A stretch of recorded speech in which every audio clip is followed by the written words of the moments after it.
दुनिया में जब भी बड़े जहाज की बात आती है तो हमारे दिमाग में सिर्फ एक ही नाम आता है, टाइटैनिक। 17 मंजिला बिल्डिंग से भी ऊंचा बनाया गया था कभी ना डूबने के लिए, लेकिन यह जहाज दोस्तों अपनी पहली यात्रा भी पूरी नहीं कर पाया। तो सवाल ये उठता है कि आखिर कभी ना डूबने वाला यह जहाज पानी में डूबा कैसे? क्या थी इसके पीछे की वजह? अगर आप भी इन सवालों के जवाब जानना चाहते हैं तो दोस्तों इस आज की वीडियो को अंत तक जरूर देखिएगा, क्योंकि आज हम इस वीडियो में उस रात की दर्द भरी कहानी बताने जा रहे हैं जब टाइटैनिक अपना पहला ही सफर अधूरा छोड़ गया। 17 मंजिला इमारत जितना ऊंचा, 3 फुटबॉल के मैदान जितना लंबा और 1300 से भी ज्यादा लोगों के अपने मंजिल तक पहुंचाने वाला इस विशाल जहाज की कहानी शुरुआत होती है 31 मार्च 1909 से। इस समय आयरलैंड के बेलफास्ट में व्हाइट स्का कंपनी ने एक विशाल लग्जरी जहाज को बनाना शुरू किया था। 3000 लोगों ने इस विशाल जहाज को अपनी कड़ी मेहनत से सिर्फ 26 दिनों में पूरी तरह से तैयार कर लिया था।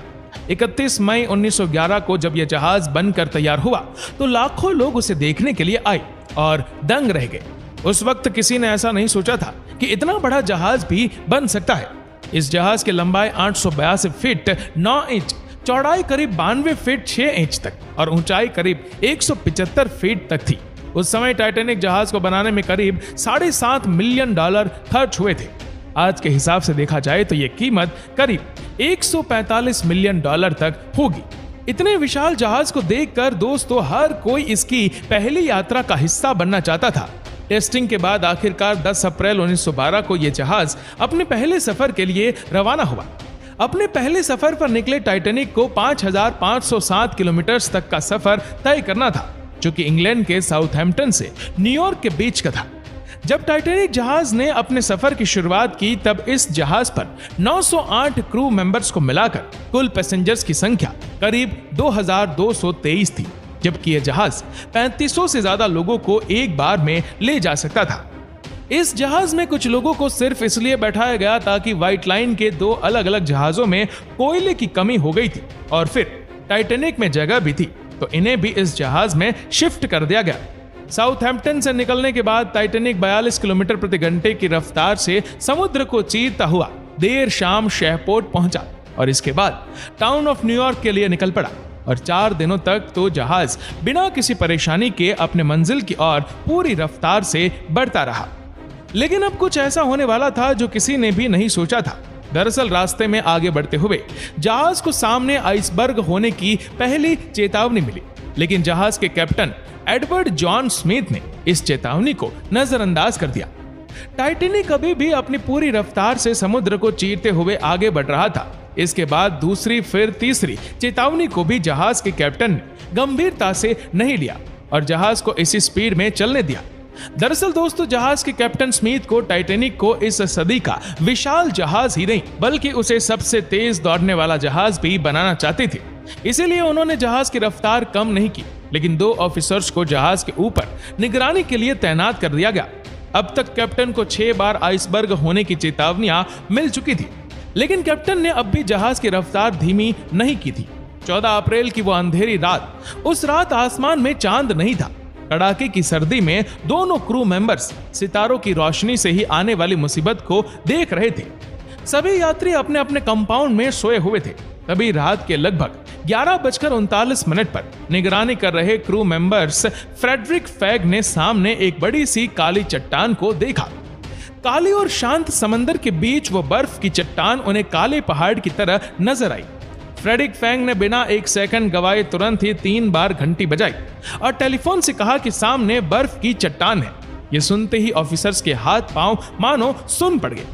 तुरंत जहाज को घुमाने की कोशिश की गई और जल्दबाजी में लिए गए इस फैसले की वजह से 11:40 पर टाइटैनिक का निचला हिस्सा आइसबर्ग से टकराता हुआ आगे बढ़ा। अचानक और एकदम से हुई इस टकराव के चलते बर्फ की चट्टान ने टाइटैनिक के निचले हिस्से को इतनी बुरी तरह से चीर दिया कि जहाज के निचले हिस्से की 300 फीट तक की कीलें बाहर आ गई। ये टकराव इतना तेज था कि निचले कंपार्टमेंट के लोगों को एक तेज झटका लगा। अपने अपने कंपार्टमेंट में सो रहे यात्रियों को उस टाइम पता चला जब जहाज को भीषण टकराव के बाद एक जगह रोक दिया गया। हर तरफ अफरा तफरी मच चुकी थी क्योंकि जहाज के निचले हिस्सों से निकली हुई कीलों की वजह से जहाज में पानी भरना शुरू हो गया। निचले कंपार्टमेंट में लोग पानी भरने की वजह से भागते हुए ऊपर की तरफ भागने लग गए थे। तभी जहाज के डिजाइनर थॉमस एंड्रूज ने कैप्टन से यह बात कही कि जहाज के 5 कंपार्टमेंट में पानी तेजी से भर चुका है। अब यह पानी धीरे धीरे ऊपर के कंपार्टमेंट में भरना शुरू हो जाएगा। इसलिए जहाज में मौजूद लाइफ बोट्स को निकाला गया, क्योंकि दोस्तों टाइटैनिक एक ऐसा जहाज था जो कभी डूब नहीं सकता था। इसलिए इस वक्त जहाज पर सिर्फ 20 लाइफ बोट्स ही मौजूद थी, जबकि इस पर 64 लाइफ बोट्स आ सकती थी। एक लाइफ बोट्स में 60 से 65 लोगों को बैठाया जा सकता था, लेकिन अफरा तफरी इतनी थी कि एक बोट पर सिर्फ 28 से 30 लोगों को बिठाकर उसे जाने दिया गया। हालांकि बाद में इस पर सवाल भी उठा कि आखिर क्यों जानबूझकर इतने लोगों की जान जाने दी गई, जबकि कुछ और लोगों को भी बचाया जा सकता था। वो मंजर इतना भयानक और दर्द भरा था कि देखने वालों की रूह कांप गई। लोग इधर से उधर अपनी जान बचाने के लिए भाग रहे थे।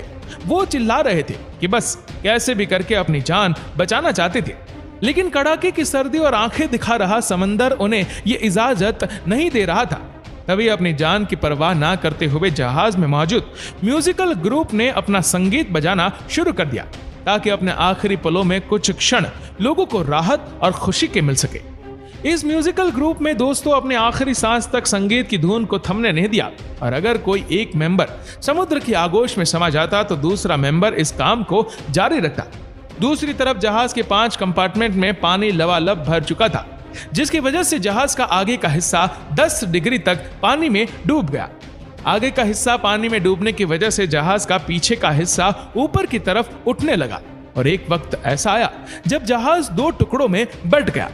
आगे का हिस्सा पूरी तरह से समंदर की गहराई में समा गया, जबकि जहाज के पीछे का हिस्सा एक तेज झटके के साथ पानी के ऊपर जा गिरा। अब तक ना जाने कितने ही लोग अपनी जान गंवा चुके थे, जबकि जो बचे थे वो मौत की तरफ तेजी से बढ़ रहे थे। सिर्फ 2 घंटे 40 मिनट में कभी ना डूबने वाला जहाज टाइटैनिक अटलांटिक के गहरे पानी में सैकड़ों यात्रियों के साथ समा गया। लेकिन अभी कुछ लोग पानी में तैरकर अपनी जान बचाने की कोशिश में थे, पर पानी का टेम्परेचर -2 डिग्री होने की वजह से सिर्फ कुछ मिनटों में ही इन लोगों ने अपनी जान गंवा दी। लगभग 2:20 तक ये जहाज समंदर की गहराइयों में हमेशा हमेशा के लिए समा गया। टाइटैनिक के पूरी तरह से डूब जाने के कुछ समय बाद जब एक बोट वहां पहुंची तो ज्यादातर लोग बर्फ की तरह जमे हुए नजर आए। इस दर्दनाक घटना में दोस्तों करीब 1500 लोगों ने अपनी जान गंवा दी, और जबकि 710 लोगों को बचा लिया गया। टाइटैनिक के डूबने को लेकर कई तरह की थियरीज के बाद रिसर्चर्स की एक टीम ने आखिरकार यह पता लगाया कि टाइटैनिक के डूबने के पीछे की वजह उसकी तेज रफ्तार थी, ना कि कैप्टन स्मिथ और जहाज का मटेरियल। तेज रफ्तार की वजह से वो आइसबर्ग से टकराया। हजारों टन का दबाव पड़ने की वजह से उसके निचले हिस्से में पानी भरा। अटलांटिक महासागर की गहराई में 73 साल तक मेहनत करने के बाद आखिरकार 1 सितंबर 1985 को 12,600 फीट की गहराई में टाइटैनिक का मलबा पाया गया। टाइटैनिक के दोनों हिस्से आज कनाडा न्यू फाउंडलैंड से 600 किलोमीटर दूर और 4 किलोमीटर नीचे गहराई में पड़े हुए हैं। इनके बीच की दूरी 600 मीटर है, जिसे देखने के लिए अब तक कई तैराक जा चुके हैं। तो दोस्तों ये थी दुनिया की उस जहाज की अनसुनी दास्तान जो कभी नहीं डूबने वाला था, लेकिन अपने पहले ही सफर में दुनिया से दूर समुद्र की गहराइयों में समा गया।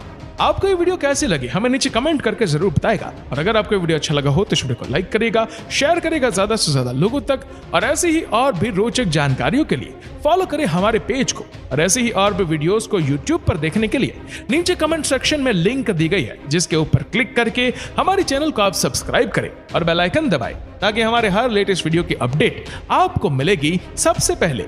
धन्यवाद।